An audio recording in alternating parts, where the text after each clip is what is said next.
গতকালকে সাংবাদিক ইলিয়াস একটা সাক্ষাৎকার নিছে, তার 2.5 ঘন্টার সাক্ষাৎকার দেখে মাথায় নষ্ট যে এতদিন বইয়ের মধ্যে পড়লাম কি আর উনি ইতিহাস বলতেছে কি। এতদিন শুনেছি 30 লক্ষ শহীদ হয়েছে বাংলাদেশের জন্য, আর উনি বলতেছে 30 লক্ষ শহীদ হয়নি, শহীদ হয়েছে 3 লক্ষ। বঙ্গবন্ধু ইংরেজি জানে না, 3 লাখ না বলে বলছে 3 মিলিয়ন। কে রে 3 লাখ কই আর 30 লাখ কই? 30 লাখ যদি শহীদ হয়, প্রত্যেকটা ইউনিয়নে 655 জনকে শহীদ হতে হবে। এই ইউনিয়ন ঘুরলে তো 10 জনও পাওয়া যাবে না। এতদিন আমরা ভুল তথ্য জেনেছি, ভুল ইতিহাস জেনেছি। পরিষ্কার করে মেজর ডালিম যে সাক্ষাৎকার দিয়েছে, চুমুল তর্ক বিতর্ক, ইতিহাস আমাদেরকে জানতে হবে। বলেছে পাকিস্তান বুদ্ধিজীবীদের বাংলাদেশে হত্যা করেনি, ভারত হত্যা করেছিল আমার দেশকে মেধাশূন্য করার জন্য। আমার বক্তব্য নয়, মেজর ডালিম বলেছেন। তিনি পরিষ্কার করে তার একটা বক্তব্য শুনে কলিজা ঠান্ডা হয়েছে, তাকে সেলুট দেই।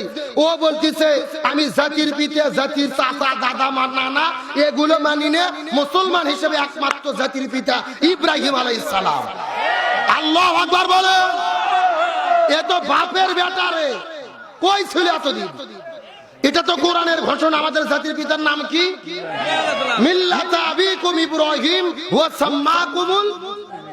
বঙ্গবন্ধু কি জাতির পিতা? ইব্রাহিম আলাইহিস সালাম জাতির পিতা কে বলেছে? এই জন্য গভীর মনোযোগ, ইতিহাসকে বিকৃতি করতে করতে পুরো জাতির মধ্যে তার একটা ধোঁয়াশা তৈরি করেছে। পরিষ্কার করে বলেন। মেজর ডালিম আরো একটি গুরুত্বপূর্ণ কথা বলেছে, মানব অধিকার ভারতের কাছ থেকে শিখতে হবে না, আমেরিকার কাছ থেকে শিখতে হবে না। তোমরা কোরআন পড়ো, রসুলের জীবন পড়ো। কোরআন আর রসুলের জীবনের ভেতরে রয়েছে পৃথিবীর শ্রেষ্ঠ মানবতা। এতদিন জানলাম কি, শুনলাম কি, আর হচ্ছে কি? আজকে একটা দল তাদের ইতিহাসকে গভীর ভাবে লুকিয়ে রেখে বাংলাদেশের মানুষকে তারা বিভ্রান্ত করার চেষ্টা করেছিল। আরো জোরে বলেন। উনি আরো একটা কথা বলেছেন, বাংলাদেশের দাড়ি টুপিওয়ালাদেরকে বলা হয় এরা মুক্তিযুদ্ধের বিরুদ্ধে ছিল। মেজর ডালিম বলেছে জামাত ইসলাম বলো, দাড়ি টুপিওয়ালা বলো, আমি কাউকে মুক্তিযুদ্ধের সময় কোনো অন্যায় করতে দেখিনি। বলে আসলে সত্য কখনো গোপন থাকে না, সত্য প্রকাশ হয়ে যায়।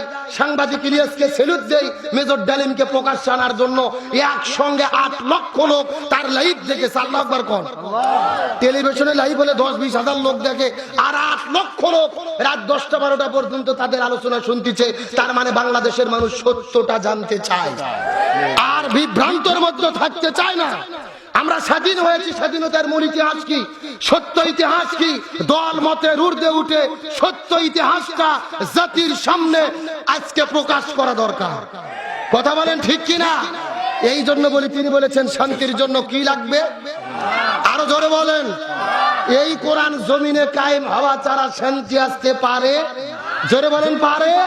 এই জন্য আমাদের মুসলমানদের জাতির পিতার নাম কি? আরো জোরে বলেন। এই জন্য ছেলে পেলে মিছিল শুরু করেছিল। ইব্রাহিম আলাইহিস সালাম হলেন জাতির পিতা, আর বঙ্গবন্ধু কি? এগুলো বলে হ্যাঁ বঙ্গবন্ধু ঘোড়ার ডিম দেখেন, ফেসবুকের মধ্যে ছেলে পেলে লাগে। আমরা এগুলো বলতে চাইনি, কিন্তু স্বৈরাচার হাসিনাই তার বাপকে বেশি অপমানিত করেছে তার অপকর্ম কুকর্মের জন্য। কতক্ষণ ঠিক কিনা? আমরা পরিষ্কার করে বলি, আমরা মুসলমান। এই জমিনুল ইসলাম 90% মুসলমান। এই বাংলার জমিনে শান্তি কায়েমের জন্য আগামীতে দেখতে চাই কোরআন দিয়ে যেন বাংলাদেশের পার্লামেন্ট চলে, কোরআন দিয়ে যেন বিচার চলে, কোরআন দিয়ে পুরো দেশ চলে। কোরআনই পারে শান্তি আনতে, নতুবা শান্তি আসা সম্ভব। আর এই জন্য আমাদের জাতিকে ঐক্যবদ্ধ হতে হবে। তাছাড়া ওই স্বৈরাচাররা কিন্তু আমার দেশে ঢুকবে। বলতেছে আমরা সীমান্তর কাছে আছি, যে কোনো শর্ট করে ঢুকে পড়তে পারি।